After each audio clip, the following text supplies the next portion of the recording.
My son burst in and froze. I was lying in the garage, hungry, bruised, like a dog in the corner. "Dad, what happened to you? Why are you in the garage? You have a pension of $7,000 a month," he exclaimed in shock. Just then my son-in-law rushed out of the house, proudly declaring, "That pension is mine. I'm taking everything." My son took off his watch, and you won't believe what he did next. Before we continue, please subscribe to the channel, and let us know where you are listening in the comments. The cold concrete pressed through the thin mattress into my spine. I opened my eyes to dim light filtering through the garage window, dust particles floating in the single shaft of August sun. 68 years old, 40 years as a Philadelphia firefighter, and I was waking up like a dog in my own garage. My left shoulder throbbed where Wesley had shoved me yesterday. Not hard enough to break anything, he was careful about that, but enough to remind me who was in control. I pushed myself up, joints cracking, and wrapped the scratchy blanket around my shoulders. Through the small window that faced the kitchen, I could see them. Wesley, broad-shouldered and comfortable, sat at my dining table eating scrambled eggs from my plates. Gertrude beside him, her blonde hair pulled back, eyes fixed on her coffee mug like it held answers she didn't want to find anywhere else. My daughter, my little girl who used to climb into my lap after nightmares, who'd begged me to read just one more story. She wouldn't look toward the garage, hadn't looked at me directly in days. My stomach growled. I'd had 3 crackers yesterday.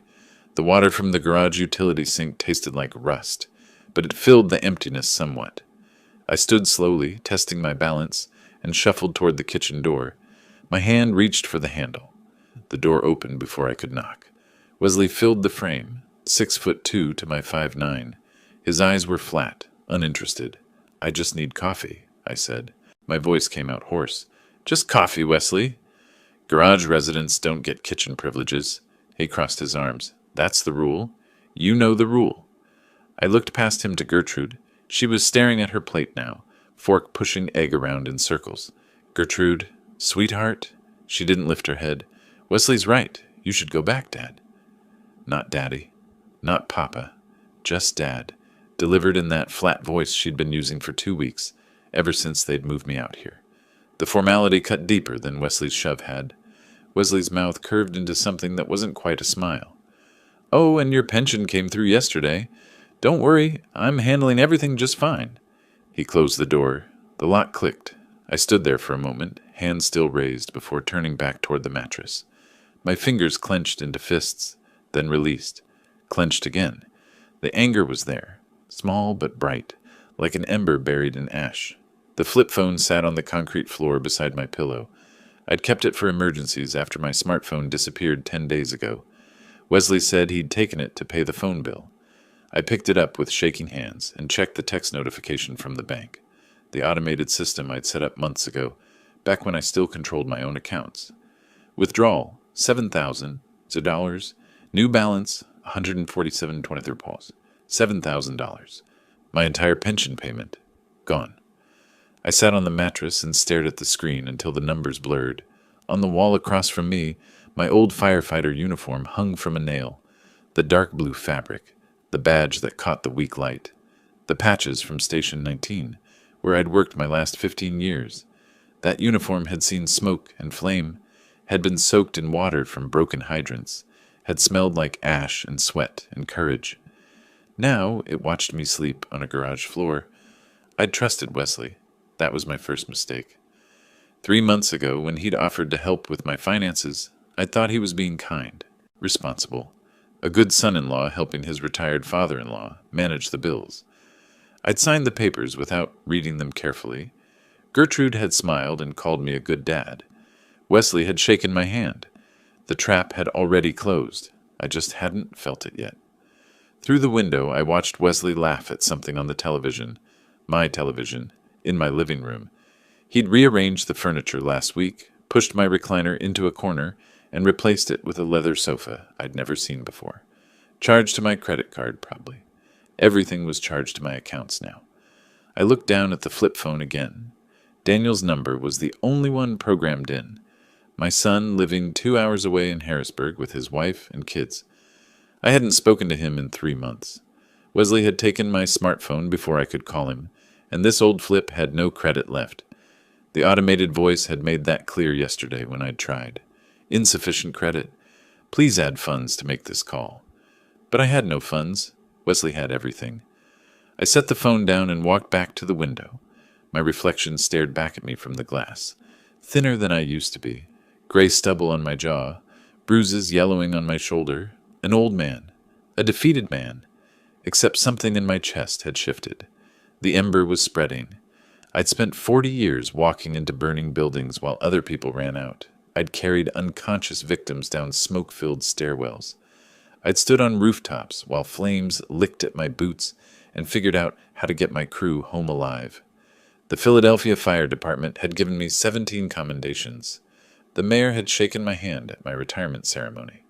And now I was sleeping in a garage, begging for coffee, watching a man steal my life piece by piece. Wesley thought I was broken. He thought he'd won. I touched the badge on my uniform, felt the cool metal under my fingertips. In a fire, sometimes you have to retreat, regroup, find another way in. Sometimes you look trapped, but you're just waiting for the right moment, positioning yourself. I turned from the window and sat back down on the mattress. The flip phone lay beside me, useless. My pension was gone. My home was occupied. My daughter wouldn't meet my eyes. But I wasn't done. I needed to understand exactly how I'd ended up here. When had the trap closed? Where had I missed the warning signs? I closed my eyes and forced myself to remember, step by careful step, how a respected firefighter had become a prisoner in his own garage. The memories came slowly, painfully, but they came. I sat on that mattress for a long time, forcing myself to trace back through the months. My hands gripped the edge of the thin fabric until my knuckles went white. The truth was there, waiting. I just had to stop being afraid of it. 6 months ago, everything had been normal. I'd been living alone since Martha died 4 years back, managing fine. The pension covered everything, mortgage paid off, bills manageable, even some left over for the grandkids' birthday gifts. Then Gertrude called. She and Wesley had lost their apartment. Something about unpaid rent, a dispute with the landlord. Could they stay with me? Just temporarily, just until they got back on their feet. I'd said yes immediately. She was my daughter.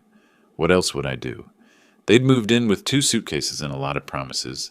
Wesley would find work soon. Gertrude was applying for office jobs.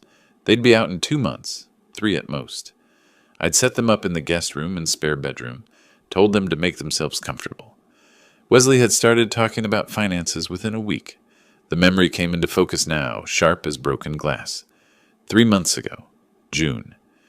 We'd been sitting at the kitchen table after dinner. Gertrude was washing dishes, humming something. Wesley had a folder of papers printed from the computer I'd let him use. "Ambrose," he'd said, friendly, helpful. "I've been thinking, you're managing a lot here. Bills, insurance, the pension payments. What if I helped? Took some of that burden off your shoulders?" I'd been tired. I'd spent the afternoon pulling weeds in the heat. "I appreciate it, Wesley, but I've got it under control." "I know you do." He'd opened the folder. "But what if something happens? What if you get sick or forget a payment? With power of attorney, I can handle everything. You just relax, enjoy retirement." I'd frowned at the papers. Legal language, dense paragraphs. "Power of attorney? That sounds serious." "It's standard. Limited power of attorney, just for banking convenience." He'd clicked a pen, positioned it on the first signature line. "You keep control of everything important." Gertrude had come over then, set a cup of coffee beside me, kissed my cheek. "Dad, Wesley's good with finances. It'll be easier for everyone." "You're sure this is standard? For family helping family?" "Absolutely," Wesley had smiled. "My uncle did the same thing with my grandfather. Made everything smoother." I'd signed. 3 pages, 6 signature lines, initials in 4 places. Wesley had pointed to each spot, and I had signed without reading the fine print. Why would I need to? He was family. The trap was set. For a while, nothing changed. Bills got paid. My pension arrived like always. Wesley said he'd moved everything to a joint account for easier management, but I had access. If I needed cash, I could ask. No problem. 6 weeks passed before I noticed. The memories shifted forward. Late July. I'd been opening mail at the kitchen table, mostly junk, some catalogs. Then the bank statement. I'd opened it out of habit and stared at the balance. $347. That couldn't be right. My pension was $7,000 a month. Even with bills, there should have been thousands left. I'd called the bank. The woman on the phone had been polite, patient. Yes, Mr. Russell, your pension is being directly deposited. No, not to this account anymore. It's auto-transferring to a different account, the joint account ending in 4792. Set up 2 months ago. I'd found Wesley in the living room watching television. Wesley, I need to talk to you about the bank accounts. He'd barely looked up. What about them? My pension. It's going to some other account. The woman at the bank said joint account. Oh, that's the one I set up. More efficient. He'd reached for the remote, changed the channel. Don't worry about it. But I need access to... You have access. I'll give you cash as needed. He'd glanced at me then, and something in his eyes had been different, harder. It's better this way, Ambrose. Trust me. The alarm bells had started then. Quiet at first, but there. I'd started watching more carefully after that. Noticed the new laptop that appeared in the spare bedroom. The expensive dinners Wesley brought home. Steaks, wine, food I couldn't afford. The leather jacket Gertrude wore, tags still attached. $300 visible on the sleeve. When the credit card statement arrived, forwarded from the joint account, I'd seen it all. Electronics, restaurants, clothing, furniture. Thousands of dollars. My thousands. 1 month ago, I'd confronted him. The memory burned now, made my hands shake, even sitting in the garage. I'd waited until Gertrude was at the grocery store. Wesley had been in my recliner, feet up, drinking my beer. Wesley, where's my pension? I'd been holding the bank statements, 6 of them highlighted in yellow. The account is empty. Where's my money?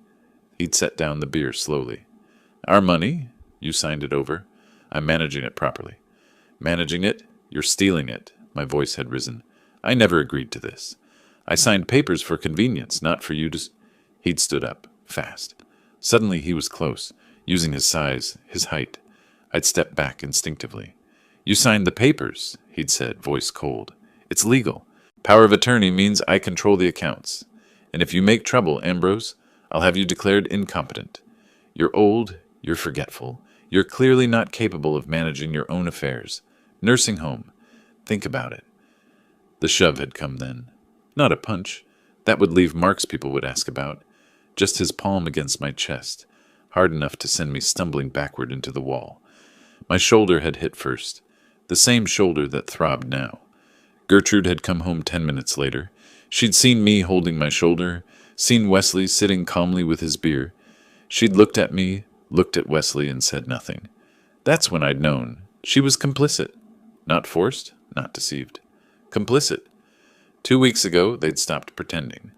Wesley had called me into the dining room like I was an employee. Gertrude had been there, silent, hands folded. New arrangement, Wesley had said. You're using too much space in the house. The garage has everything you need. Mattress, sink, toilet. You stay out here unless you have permission to enter. I'd started to protest. He'd cut me off. Your choice, Ambrose. Garage, or I call social services and have you evaluated for senile dementia. Your call.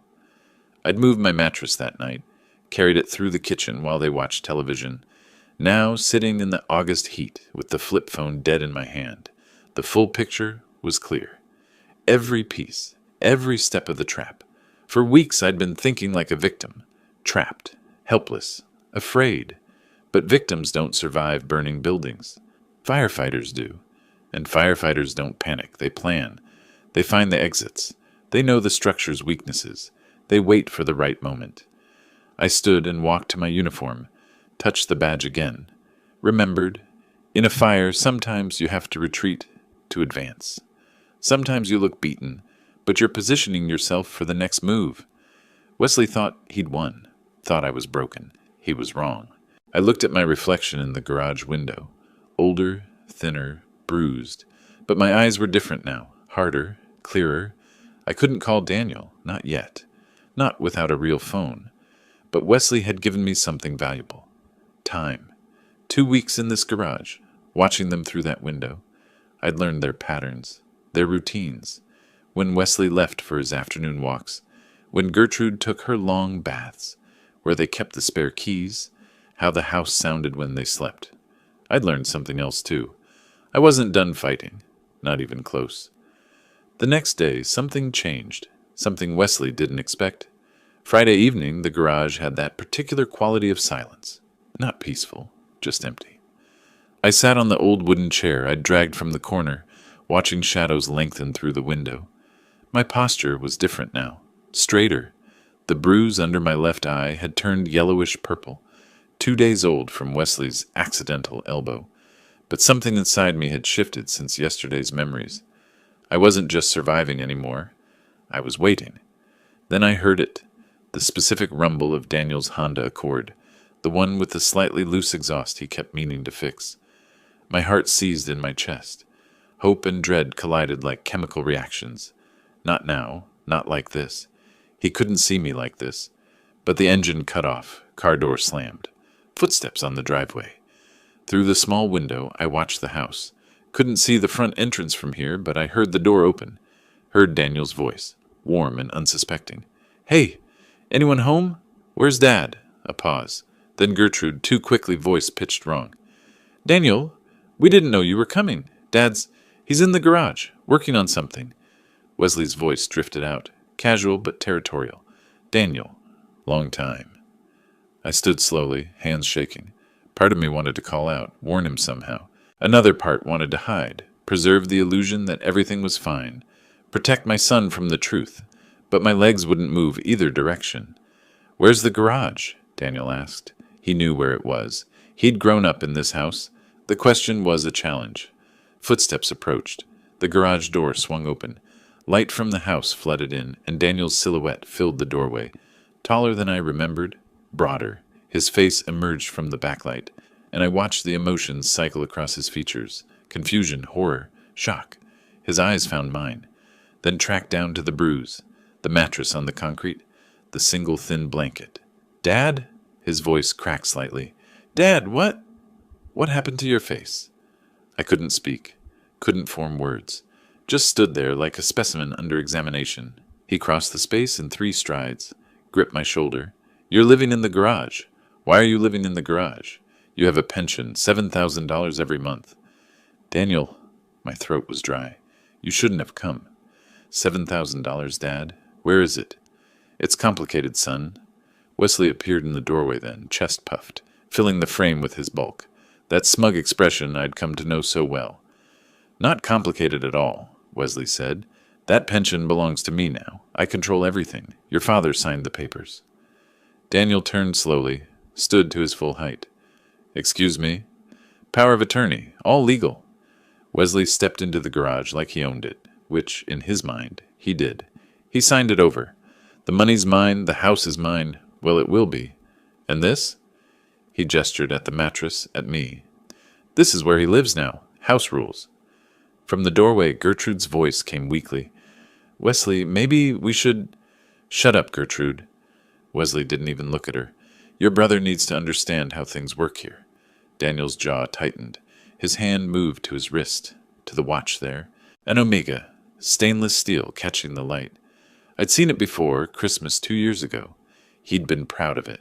Company gift for hitting targets 3 years running. He unclasped it. The click was loud in the silence.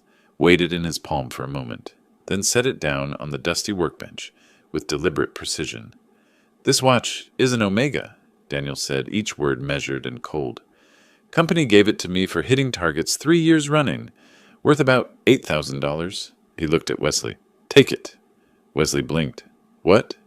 "Take the watch. Take it and walk out of this house right now, before I make a phone call you won't like." The watch sat between them on the workbench.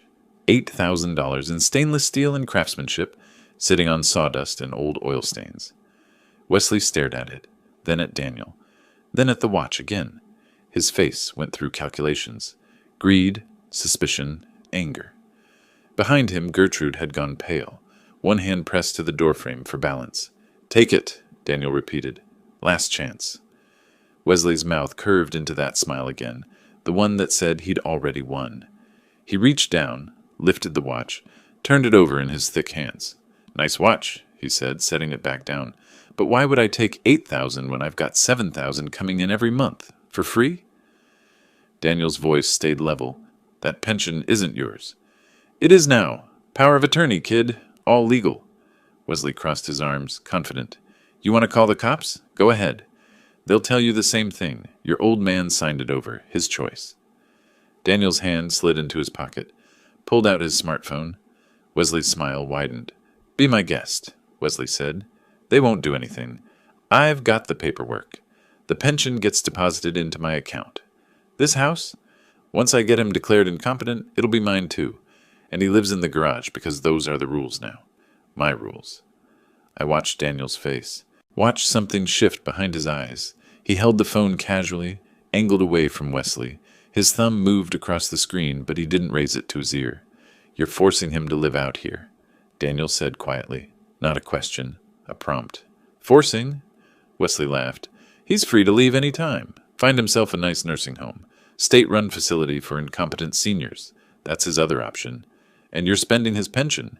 My pension now, legally transferred. Like I said, paperwork's all in order. Gertrude made a sound from the doorway, almost a whimper.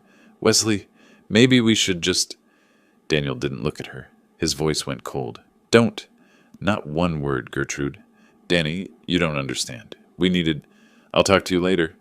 Daniel's eyes never left Wesley. Right now, I'm getting Dad out of here. Wesley stepped forward. He's not going anywhere. This is his home. Daniel moved to my side, put a gentle hand on my shoulder. Dad, get up. We're leaving. I stood. My legs felt weak, but Daniel's grip steadied me. Wesley blocked the door. You can't just... Move! Daniel's voice carried something I'd never heard before. Not anger. Something colder than that. Authority. Wesley hesitated. For the first time since this started, I saw doubt flicker across his face. Then he stepped aside. Daniel guided me past him, past Gertrude, who pressed herself against the wall, through the house that used to be mine. I didn't look at the furniture, the rearranged rooms, the life they'd built with my money. Just kept walking. Daniel's hand steady on my shoulder until we reached his car. He opened the passenger door, helped me in like I was fragile. Maybe I was. We pulled out of the driveway. I watched the house recede in the side mirror. Wesley stood in the doorway, arms crossed, still wearing that confident smile. He had no idea what Daniel had just done. The car felt like a different world, clean, warm, safe. I sat in the passenger seat, hands folded in my lap, watching Philadelphia suburbs slide past the window. Evening lights coming on, people in their houses living normal lives. You shouldn't have seen that, I said finally. Daniel's hands gripped the steering wheel. His jaw was tight. How long, Dad? How long has this been happening? 3 months since the papers. 2 weeks in the garage. The bruise? I touched my eye without thinking. 2 days ago. He gets angry when I ask questions about the money. The muscles in Daniel's jaw worked. He said nothing else until we pulled into a Holiday Inn Express parking lot. Got out, came around, opened my door like I might break if handled roughly. We walked to the lobby together. He paid with a corporate credit card, told the desk clerk, visiting family. Got 2 key cards. The elevator ride was silent. The hallway was silent. He unlocked room 214, held the door. 2 beds, clean white linens, television, bathroom with actual hot water. I stood in the middle of the room and felt something crack inside my chest. Sit down, Dad. Daniel pulled out the desk chair. I'm ordering dinner. He called room service. Ordered more food than 2 people could eat. Steak, baked potato, green beans, salad, bread, soup. When I started to protest the cost, he just shook his head. The food arrived 20 minutes later. Daniel set it out on the desk, handed me a fork and knife. I looked at the steak. Thick, properly cooked, steam rising, and my hands started shaking. When did you last eat? Daniel asked quietly. Yesterday. 3 crackers. He watched me cut the first piece, watched me chew slowly, carefully, like someone who'd forgotten what full felt like. Didn't say anything, just watched, with an expression that made my chest hurt worse than hunger ever had. I ate half the steak before I had to stop. My stomach had shrunk. Daniel wrapped the rest, put it in the mini fridge for later. Then he pulled out a legal pad from his laptop bag, clicked a pen, sat across from me with the methodical air of someone starting a project debrief. Tell me everything, he said, from the beginning. When did Wesley first suggest the power of attorney? So I told him. May, early May, Wesley's friendly offer. The papers at the kitchen table. Gertrude's encouraging smile. My signature on documents I barely read. Daniel took notes, asked specific questions. Dates, amounts, exact wording of conversations. He approached it like a logistics problem. Gather data, identify patterns, find vulnerabilities. The exact wording, he said. Did Wesley say limited power of attorney? Yes, limited to banking. He said I'd keep control of everything else. But he redirected the pension? All of it. $7,500 a month for 3 months. $22,500. Daniel wrote the number down, circled it. Has he threatened you? Besides the physical nursing home. Says he'll have me declared senile, incompetent. Says I'll die in a state facility. The pen stopped moving. Daniel looked up. Something dangerous flickered behind his eyes, then disappeared back into professional calm. This is elder financial abuse, he said. Pennsylvania has specific laws, and a legal eviction. You own that house, right? Paid off 15 years ago. Deeds in my name. Then he committed a crime.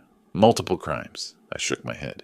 He has the legal papers, Daniel. He said, papers obtained under duress aren't valid, and financial exploitation of an elderly person is a felony in Pennsylvania. Daniel flipped to a new page. We need a lawyer, specialized in elder law. I can't afford? I can. He met my eyes. Dad, this is what I do. Solve complex logistics problems. This is just another system to analyze. And Wesley made a mistake tonight. What mistake? His mouth curved slightly, not quite a smile. He confessed. Everything. On recording. I stared at him. You recorded him? He pulled out his phone, tapped the screen. Wesley's voice filled the room. That pension belongs to me now. I control everything. Your father signed the papers. The pension gets deposited into my account. This house, once I get him declared incompetent, it'll be mine too. And he lives in the garage because those are the rules now. My rules? Daniel stopped the playback. Pennsylvania is a one-party consent state, completely legal to record conversations you're part of. He confessed to financial control, illegal eviction, physical intimidation. That recording is evidence. For the first time in months, I felt something like hope. We talked until midnight. Daniel made more notes, built timelines, outlined steps, legal consultation, documentation, medical records for the bruises, financial records for the theft, revoke the power of attorney, file charges, protective orders. He broke it down like a project plan. Objectives, resources, timeline, obstacles. Watching him work, I saw the successful man he'd become. Systematic, thorough, unshakable. Finally, exhausted, we both lay down in our separate beds. The room went dark. I heard Daniel breathing in the other bed, awake like I was. Thank you, I said into the darkness. We're going to fix this, Dad. All of it. I believed him. Morning came too soon. Daniel's alarm went off at 6. He showered, packed, checked us out by 7. We stood in the parking lot beside his car, neither quite ready to say goodbye. I have to go back to Boston, he said. Work. But I'll be back Friday. 1 week. I nodded. And I go back to the garage. His face twisted. Dad, you can stay here. I'll pay for the room all week. You don't have to... No. I put a hand on his arm. I go back. If I disappear, Wesley might do something unpredictable. Destroy evidence. Run. But if I'm there in the garage, he'll think he won. He'll think you gave up. You're sure? 40 years in fires taught me something. Sometimes you have to go back into the smoke to get what you need. I'll be okay for 1 week, and I'll be watching him, learning his patterns. Daniel pulled something from his pocket. A phone. Small. Basic. Burner phone. My number's programmed in. If anything happens, anything, you call me. I took it. Where do I hide it? Somewhere he won't think to look. I thought of my firefighter jacket. The inside lining had a small tear. Perfect. Daniel hugged me, held on longer than necessary. 1 week, Dad, I promise. I know. I watched him drive away, stood in that parking lot until his car disappeared around the corner. Then I walked back toward the house, toward the garage. My steps were steady. Wesley and Gertrude were watching from the living room window when I arrived. I saw the curtain move, saw Wesley's face, that satisfied smirk back in place. He thought I'd tried to escape and failed. thought Daniel had abandoned me. He was wrong about both. I walked into the garage, lay down on the mattress, stared at the ceiling, slid my hand into my pocket and felt the burner phone there. Small, solid, real. 1 week, I could survive 1 week. I'd survived worse. And this time, I wasn't surviving alone. Daniel texted when he got back to Boston. Made it. Starting lawyer research tomorrow. Hang tight. Sunday, another text. Found 3 elder law specialists. Calling Monday. Daily check-ins after that. Short messages, but each one a lifeline. Wesley noticed I was calmer. It bothered him. Monday, he searched the garage while I was using the house bathroom. A privilege granted 10 minutes a day. I watched from the window afterward as he pawed through my few belongings, looking for money, for a phone, for whatever Daniel might have left. He found nothing. The burner was inside my firefighter jacket's lining. 40 years of emergency preparedness pays off. You learn to hide things where no one thinks to look. By Wednesday, Wesley was suspicious, kept watching me through the kitchen window, trying to understand why I wasn't begging anymore, why I wasn't pleading. By Thursday, he was paranoid. Friday, the day Daniel was supposed to return, couldn't come fast enough. Monday morning, I woke before dawn. Old firefighter habit. Internal alarm clock never quite shuts off. The garage was dark and cold. I reached into my jacket lining where the phone sat hidden. My hands didn't shake anymore. I had work to do. Daniel had called Sunday night from Boston. Brief, careful. Dad, document everything. Photos, dates, amounts.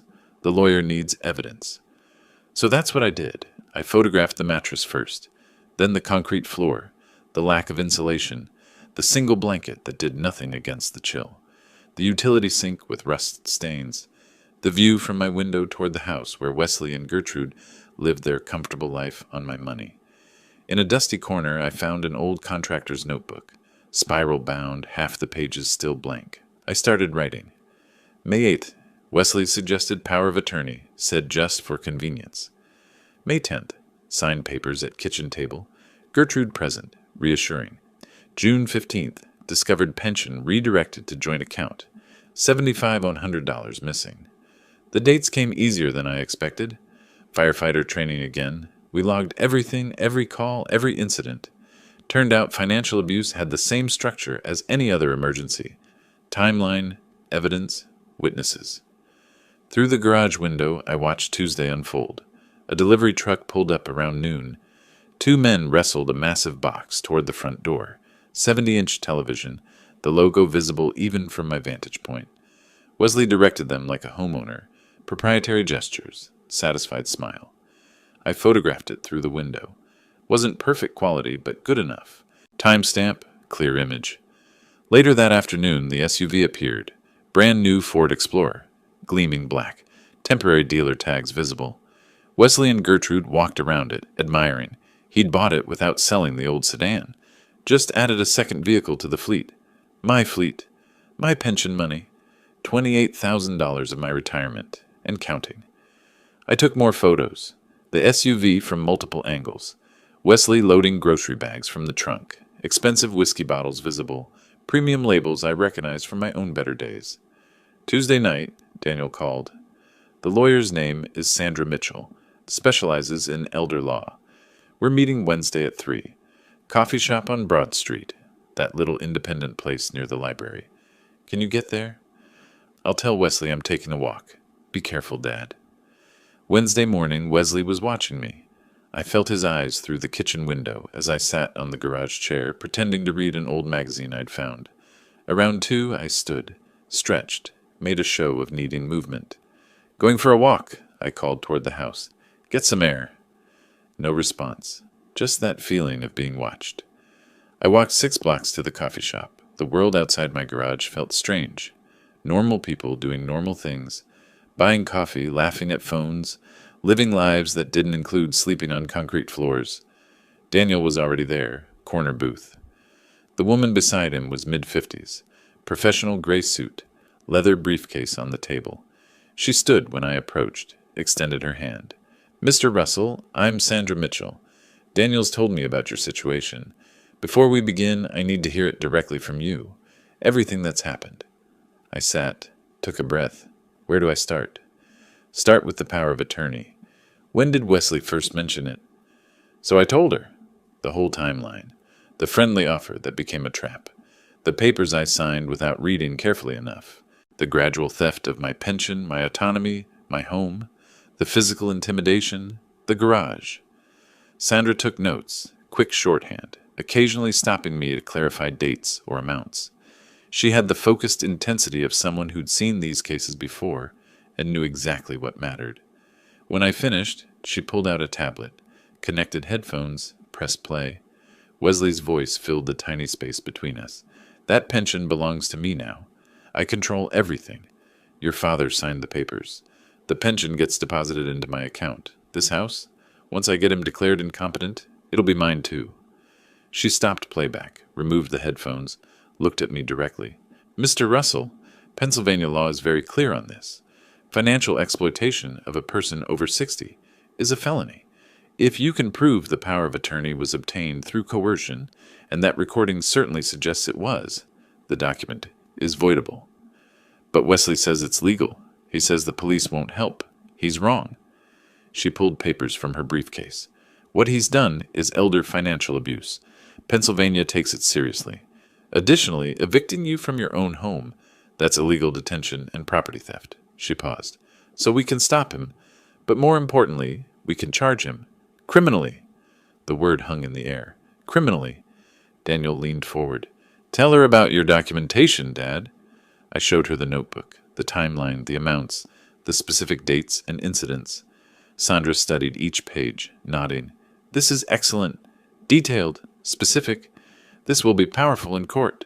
She looked up. You were a firefighter? 40 years. Philadelphia Fire Department. That training is saving you now. She scrolled through the photos on the burner phone Daniel had shown her.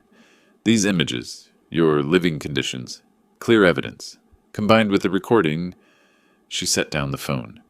Mr. Russell, we have a strong case, but we need one more thing. What? Medical documentation. The bruises, the weight loss. We need a doctor to examine and document them officially. Can you do that? When? Tomorrow, if possible.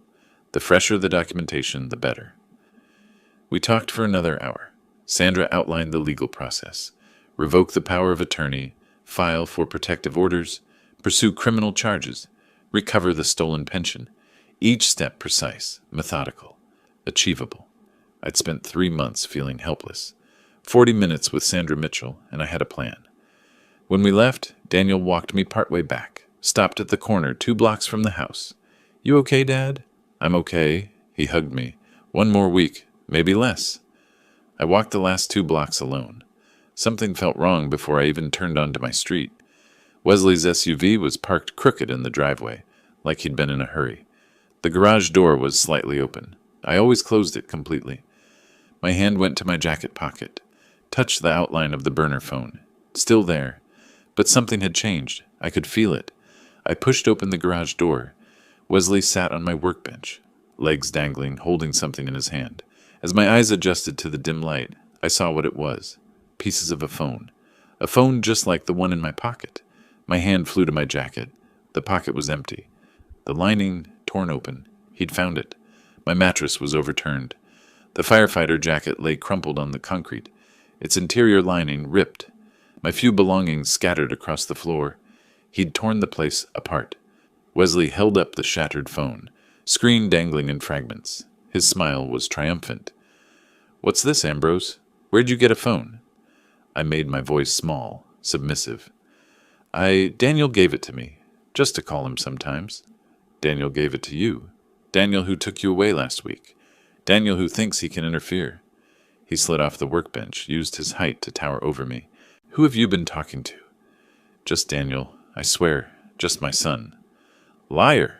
He stepped closer. You've been leaving the garage every day. Where do you go? Walks, just walks, to get air. He threw the phone pieces at my feet. Plastic and glass scattered across concrete. You think I'm stupid? You think I don't notice things? My heart hammered, but my mind stayed clear. The phone was a decoy. The real evidence was already with Sandra. The photos were sent Tuesday. The timeline was in Daniel's email Monday night. This phone? Let him think he found the threat. You want to know something funny, old man? Wesley's voice dropped lower. More dangerous. That power of attorney you signed? It's not just financial. It's medical, too. I can make healthcare decisions for you. Ice spread through my chest. Medical? That's right. So if I decide you're not competent, if I decide you need to be in a nursing home, locked ward for dementia patients, I can do that. One phone call. From the doorway, Gertrude's voice came quietly.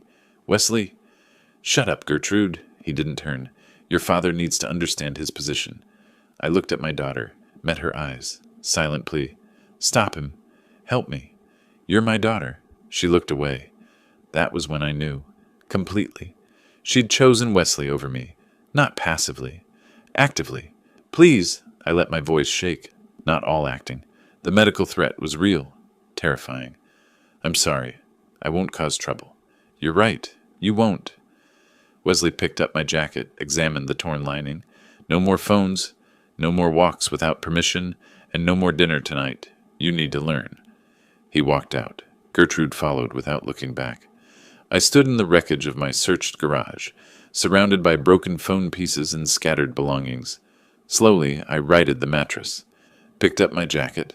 The lining was destroyed, but the jacket itself was intact. Evening came. My stomach cramped with hunger. Wesley had made good on his threat. No dinner. But I'd eaten at the coffee shop with Daniel and Sandra. I'd survive. Around 7, I walked to the neighbor's house. The Johnsons, 50 feet away. I'd known Martha and Frank for 15 years since I moved in after my wife died. Nice couple, kept to themselves mostly. But they'd noticed things. I'd seen Martha watching from her window sometimes when Wesley treated me badly. I knocked quietly. Martha Johnson opened the door. Her expression shifted instantly from surprise to concern. Ambrose, are you all right? Martha, I'm sorry to bother you. I need to ask a favor. Come in, come in. Frank, Ambrose is here. Frank emerged from the living room, took one look at me, and his face hardened. My word. Ambrose, what's happened to you? In their warm kitchen, with coffee Martha insisted on making, I explained. Not everything. Didn't mention the lawyer yet. But enough. Wesley had taken my phone. I needed to communicate with my son. Family matters being handled. Martha and Frank exchanged a long look. Years of marriage, reading each other without words. Ambrose, Martha said carefully. We've been worried. We see things. How you live in that garage. It's being handled, I said. I have help. I just need a way to communicate. Frank stood decisive. Use our phone anytime, day or night. We mean it. How long has this been going on? Martha asked. Months, but it's ending soon.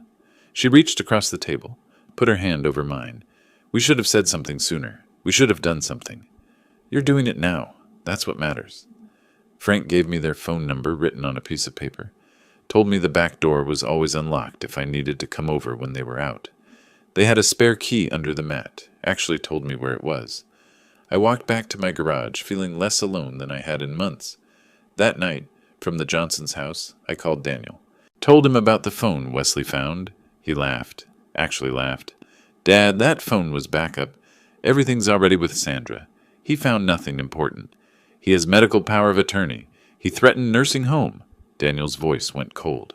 Forward that to Sandra. She needs to know. But Dad, it doesn't matter. We're moving Friday. Medical exam Thursday, then paperwork Friday. You hold on until then. Thursday morning, Wesley cut my food again. Breakfast was 2 crackers. Dinner would be the same if I got dinner at all. The shower schedule changed too. Once per week now, Sundays only.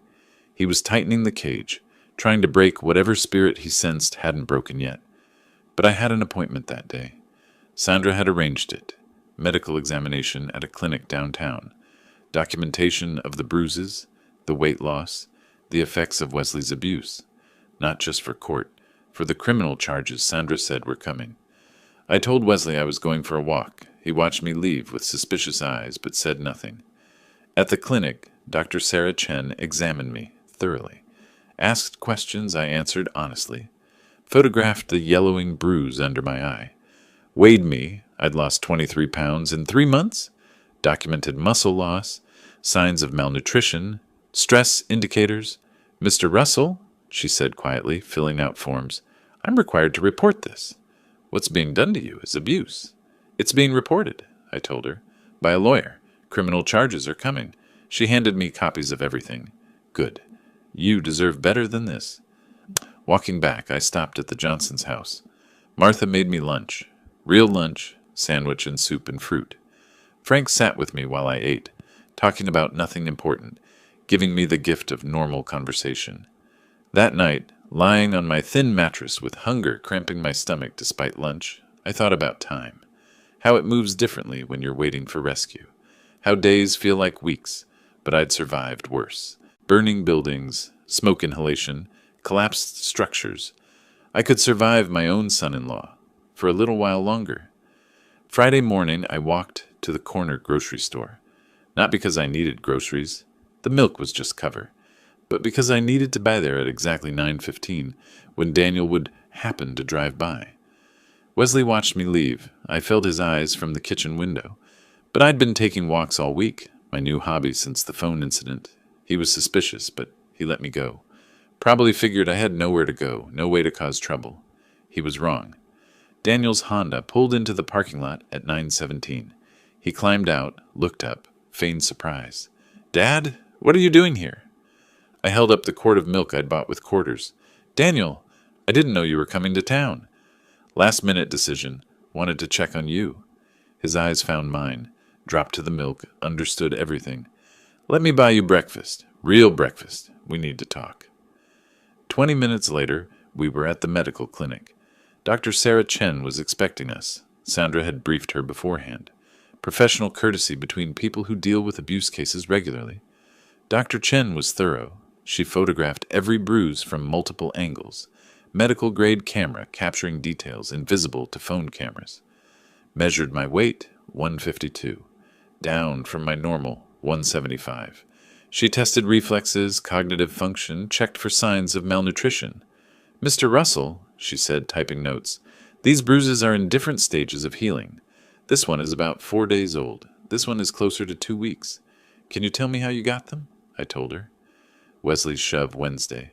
Other incidents I'd stopped tracking because they blurred together. "And your weight loss?" "Limited food. He controls when I eat, how much." She stopped typing.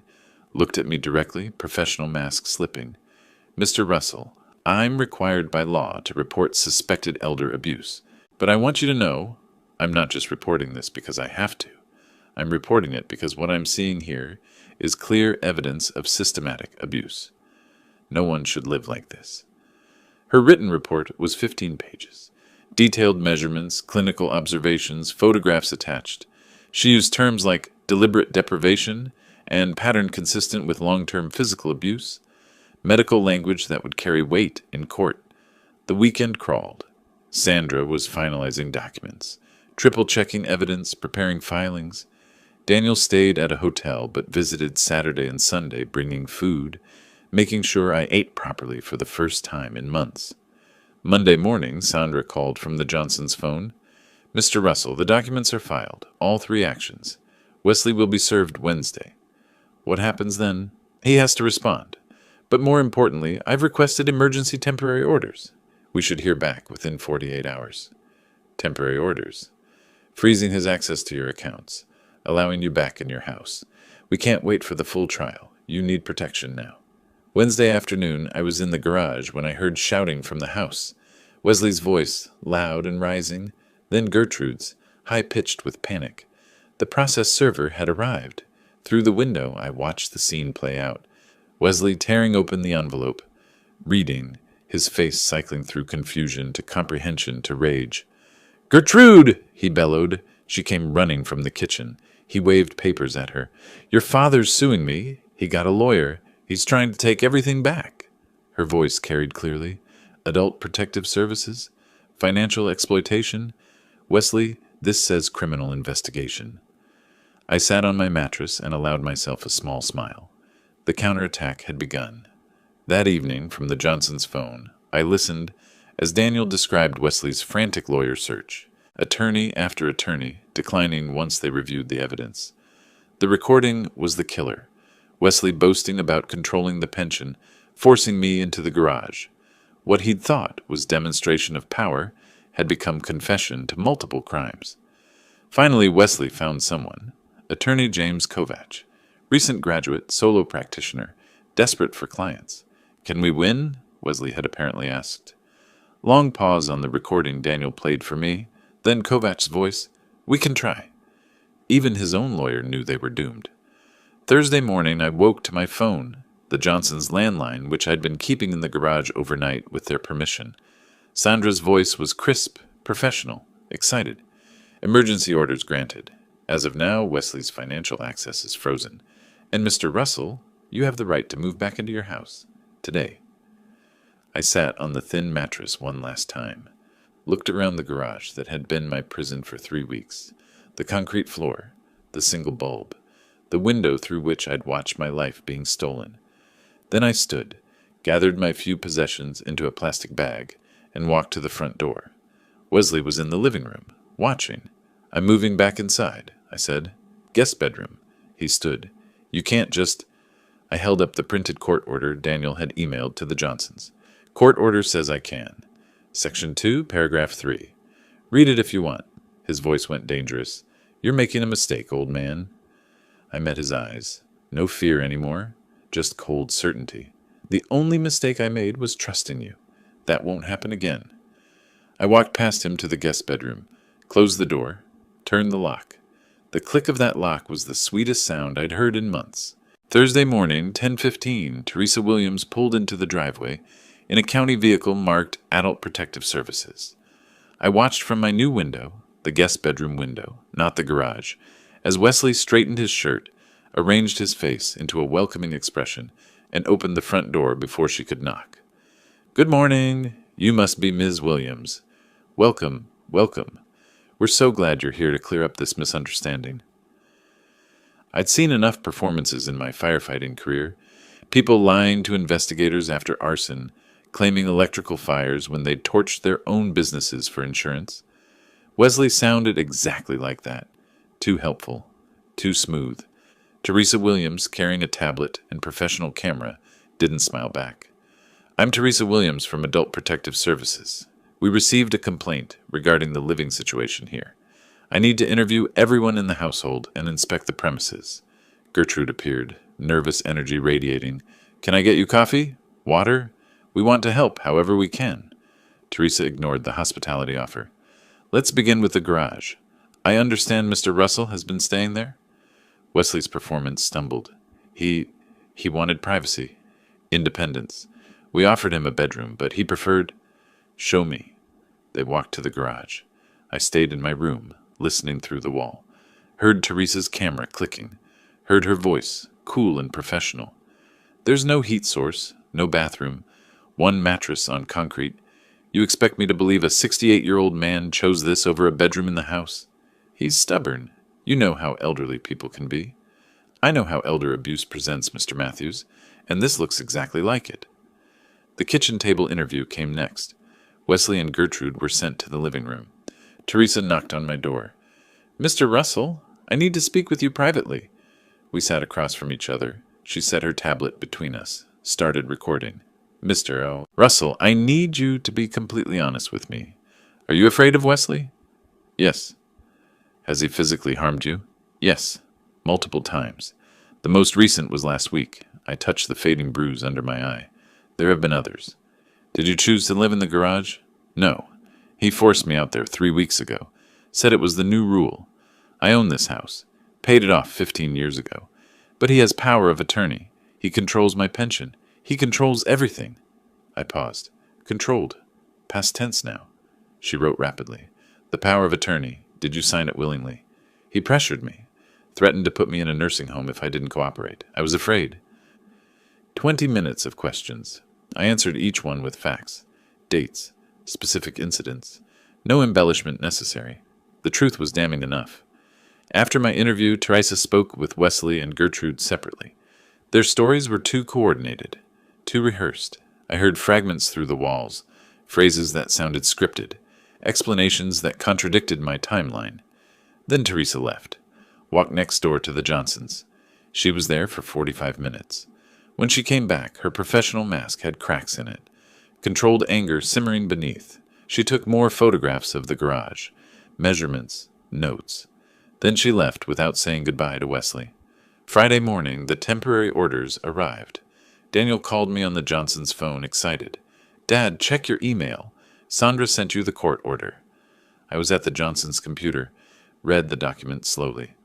Wesley Matthews is hereby enjoined from accessing any financial accounts belonging to Ambrose Russell.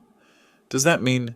It means he can't touch your money, not a dollar. And look at Section 2. Ambrose Russell is granted immediate right to reside in his primary residence. I was already inside, but the order made it official, legal, uncontestable. What about Wesley? He can't stop you. If he tries, he's in contempt of court. That evening, Gertrude knocked on my door. Her face was blotchy from crying. "Dad, can we talk?" "What do you want, Gertrude? How could you do this? We're your family. We took you in when—" I opened the door wider, looked at my daughter, this woman who'd watched her husband abuse me for months, and said nothing. "You took me in? This is my house, Gertrude. I own it. And you didn't take me in. You stole from me, starved me, and forced me to sleep in a garage. It wasn't like that. Wesley was just trying to help manage things. Family doesn't do what you did. Family doesn't stand by while their father is abused. You made your choice, Gertrude. You chose him over me. Now live with that choice. I'm still your daughter." I closed the door. "Then you should have acted like it." The weekend passed in cold silence. Wesley barely left his room. Gertrude cried through the walls. I stayed in the guest room, door locked, eating food Daniel brought, regaining strength. Sandra called Sunday afternoon. The final hearing is Friday. 1 week. Judge Morrison will hear both sides and make permanent rulings on the power of attorney, financial restitution, and housing. The APS report will be part of the record. What about criminal charges? Teresa's recommending prosecution. The district attorney will decide after the civil hearing. Monday, Tuesday, Wednesday. Each day crept toward Friday. Daniel arrived Thursday night, stayed at a hotel but came to the house early Friday morning. I walked out to his car. Wesley was watching from the living room window.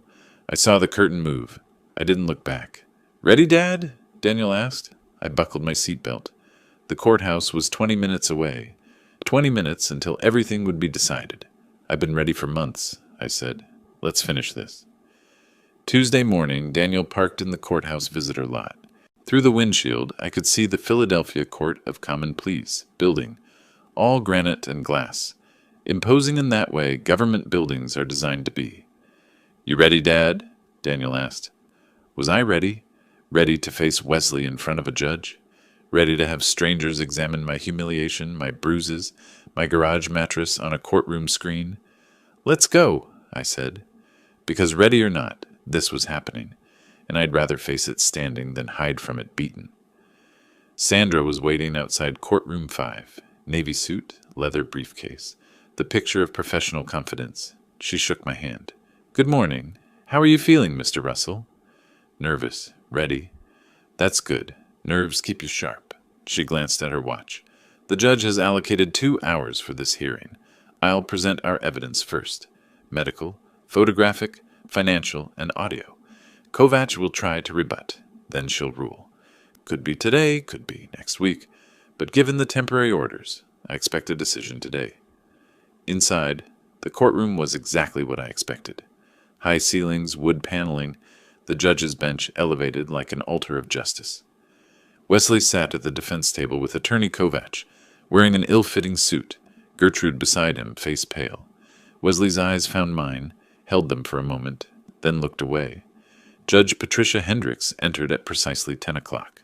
Late 60s, steel-gray hair, the kind of face that had seen everything twice and wasn't impressed either time. "Be seated. Ms. Mitchell, you may proceed with your opening statement." Sandra stood. "Thank you, Your Honor. This case is straightforward.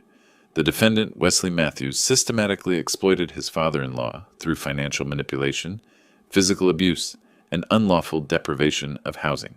We have medical evidence, photographic evidence, financial records, witness testimony, and most damningly, an audio recording of Mr. Matthews confessing to these actions."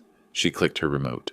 The courtroom screen illuminated with Dr. Chen's medical report, photographs of my bruises, purple, yellow, green, in various stages of healing. The judge leaned forward, reading. Then came the garage photos. The thin mattress, the concrete floor, the single bare bulb, the utility sink, each image more damning than the last. Judge Hendricks's expression hardened. Financial records next. Bank statements highlighted in yellow. $7,500, redirected monthly. Expenditure records. $42,000 for the SUV, $3,000 for the television, hundreds for a premium alcohol. Then Sandra played the recording. Wesley's voice filled the courtroom, arrogant and clear. That pension belongs to me now. I control everything. Your father signed the papers. The money's mine, the house is mine. Well, it will be. And this? This is where he lives now. House rules. Silence when it ended. Heavy, damning silence. Please note that recording as Exhibit D, Judge Hendricks said. Ms. Mitchell, is that the defendant's voice? Yes, Your Honor. Recorded by Daniel Russell during a confrontation at the property. Pennsylvania is a one-party consent state. The recording is legally obtained. The judge looked at Wesley. Mr. Matthews, is that your voice? Yes. And did you make those statements? It was taken out of context. What context makes that pension belongs to me now acceptable when discussing someone else's retirement income? Wesley said nothing. Attorney Kovach tried his defense. Power of attorney was signed voluntarily. Family dispute, not abuse. Ambrose was free to leave any time. The judge's questions destroyed each argument. Mr. Matthews, you're under oath. Did you or did you not use Mr. Russell's pension funds to purchase a vehicle for your personal use? We needed transportation. A $40,000 SUV? Mr. Russell already owned a functional vehicle, correct? Yes, but did you ask his permission before spending his money? Pause. Then quietly, no. Did Mr. Russell live in the garage by his own choice? It was complicated. Space issues in a 3-bedroom house occupied by 3 people. Try again. Silence. Let me be more direct. Did you tell Mr. Russell he had to live in the garage? Very quietly. Yes. The judge sat back, studied Wesley for a long moment. I've heard sufficient evidence to make my ruling. Mr. Matthews, Ms. Matthews, please stand. They stood. Gertrude was shaking. I find that the power of attorney was obtained through coercion and threats. Even if it had been signed voluntarily, the subsequent use constitutes financial exploitation under Pennsylvania statute. The power of attorney is hereby voided in its entirety, effective immediately. She paused. Let it sink in. Furthermore, I find that Mr. Matthews misappropriated approximately $28,000 of Mr. Russell's pension funds. Restitution in that amount is ordered, payable within 90 days. Gertrude whispered something I couldn't hear. Third, regarding the housing situation, Mr. Russell is the lawful owner of the property. Mr. and Ms. Matthews are hereby ordered to vacate the premises within 48 hours. Failure to comply will result in law enforcement assistance. Wesley's face went pale. 48 hours? That's Thursday at noon. Finally, I am issuing a protection from abuse order. Mr. and Ms. Matthews are prohibited from contacting Mr. Russell or coming within 500 feet of his person or property. Long pause. One more thing. The evidence presented here suggests criminal conduct, specifically financial exploitation of an older adult, which is a felony in Pennsylvania. I am referring this matter to the Philadelphia District Attorney's Office for review and potential prosecution. The gavel struck. Court is adjourned. In the hallway, Gertrude approached me, crying, Dad, please. We didn't mean... I stepped back. Don't.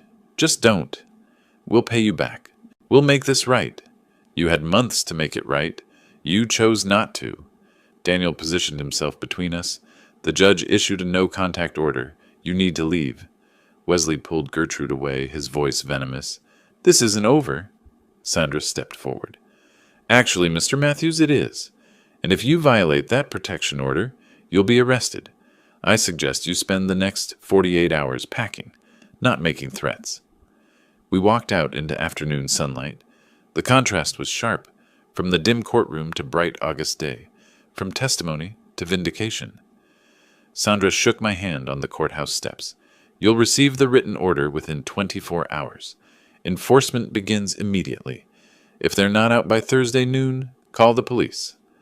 Daniel hugged me. It's over, Dad. You won. Not quite over. Wesley and Gertrude had 48 hours to pack and leave. Thursday at noon, I'd walk back into my home, truly mine again. But standing there on those courthouse steps, breathing free air, knowing the judge had seen the truth and ruled in my favor, that felt like winning. Tuesday evening, we sat in Daniel's hotel room. Sandra had gone home, but she'd left us with copies of the court order, highlighted sections marking our victories. "You should stay here until they're gone," Daniel said. "I've already paid for the room through Friday." I nodded. I wasn't afraid of Wesley anymore. The court had neutered him, but I didn't want to watch him pack. Didn't want to share space with him for even one more night. "Thursday noon," I said, reading the order again. "They have to be out by Thursday noon. 2 more days. I can wait 2 more days." Wednesday afternoon, I drove past the house, saw boxes through the windows, chaos of frantic packing. Gertrude spotted me from the living room, came outside, face streaked with tears. "Dad, please, can we talk?" I kept the car running, but rolled down the window. "What is there to say, Gertrude?" "I'm sorry. I know I should have stopped him. I should have protected you." "You're right. You should have. You made your choice when you let him put me in that garage, when you stood by and watched him starve me." I was scared. Wesley, he controlled everything. I didn't know how to. I was scared too. I was 68 years old, being beaten and starved, and you're my daughter. You should have helped me. "I know. I'm so sorry." "I love you, Gertrude. You're still my daughter. But the trust is broken. Maybe someday we can repair it. But right now, I need you to leave my house and let me heal." She sobbed. "I understand. Goodbye, Gertrude." I drove away without looking back. Thursday at 11:45, Daniel and I stood in the driveway. At 11:52, a U-Haul pulled out, Wesley driving, Gertrude in the passenger seat, both staring straight ahead. The truck disappeared around the corner. Silence. Then I walked to the front door. My door. Inserted my key. Stepped inside. The house was empty of their presence. Keys on the kitchen counter. Rooms cleared. The silence was different now. Not oppressive, but peaceful. "Welcome home, Dad," Daniel said behind me. Friday became Restoration Day. The locksmith arrived at 9. Changed every lock. Front door, back door, garage, basement. I pocketed the new keys. "The old keys are useless now," the locksmith confirmed. "Good," I said. "I want him to have nothing that works here anymore." At the bank, the manager closed my old accounts, opened new ones with 2-factor authentication. Even if Mr. Matthews tried to present the old power of attorney, our system would flag it immediately. "It's really over then," I said, "from a banking perspective?" "Yes, sir. Your money is yours again." Security cameras came next. Front door, back door, motion sensors. The technician showed me the monitoring app on my phone. "You can see who's at your door before you answer," he explained. Layer by layer, I reclaimed control. Physical security, financial security, peace of mind. Saturday morning, the Johnsons arrived with a still warm apple pie. "Welcome home, Ambrose," Frank said. "Properly home." "Thank you. For the pie and for everything. For testifying. For letting me use your phone. For caring." "We should have done more sooner," Martha said. "You did enough. You did what mattered." We sat in my living room again, sharing coffee and pie, talking about normal things, weather, neighborhood gossip, the upcoming block party, normal conversation, a gift I hadn't realized I'd lost until I had it back. After they left, Daniel and I sat together in comfortable silence. I held my coffee in my favorite mug, the one I'd retrieved from the back of the cabinet where Gertrude had hidden it. On the mantel, an old family photo. My late wife, young Gertrude, teenage Daniel, all smiling, all together. A family that no longer existed in that form, but whose love still shaped who I'd become. "How are you feeling, Dad? Really?" "Tired, relieved, strange." "Strange how?" "I'm in my own house, drinking coffee from my own cup, sitting in my own chair. Things that were normal 6 months ago feel like luxuries now. They should never have been taken from you. No, they shouldn't have." I paused. "You know what I keep thinking about? 40 years I spent running into burning buildings, saving people, and I never thought that someday I'd need to save myself from my own family. But you did save yourself. You fought back. You won." "I did, with your help." I looked at him. "What you did, coming when you did, believing me, finding Sandra. I couldn't have done it alone. You shouldn't have had to do it at all. But I'm proud of you, Dad. Standing up to Wesley, gathering evidence, going through that hearing, that took courage. I smiled slightly. Even at 68, you can still be strong. You can still fight. You can still win. What's next for you? Living. Just living. In my house. With my pension. On my terms. That's enough? 1 month later, the mail brought news. First, a formal notification. Wesley Matthews charged with felony financial exploitation, facing 2 to 4 years in prison. Second, a handwritten letter. Gertrude's careful script. Dear Dad, I know this letter can't fix what I did. I know sorry isn't enough, but I need you to know. I cooperated with the prosecutors. I told them everything. They offered me probation if I testified against Wesley, and I took it. Wesley's facing prison now. I'm ashamed it took losing everything to see what he was. What I let him do to you, I don't expect forgiveness. I don't deserve it. But I hope someday, maybe years from now, we might talk again. I love you, Dad. I always did. Gertrude. I read it twice, then folded it carefully and placed it in my desk drawer. Not thrown away, not answered yet, just saved. For later, for someday, for when I was ready. Maybe we'd talk again. Maybe we wouldn't. I'd decide on my own timeline. That evening I sat in my living room as the sun set, my house, my chair, my life. Outside, the Johnsons were working in their garden. A couple walked their dog past my driveway. Normal suburban evening. I'd spent 3 months in that garage. 3 months afraid, hungry, humiliated. But I'd survived. More than survived. I'd fought back and won. The pension was mine. The house was mine. The dignity was mine. And sitting there in the peaceful silence of my restored life, that was everything. If you like this story, please like this video, subscribe to the channel, and share your impressions of this story in the comments. To listen to the next story, click on the box on the left.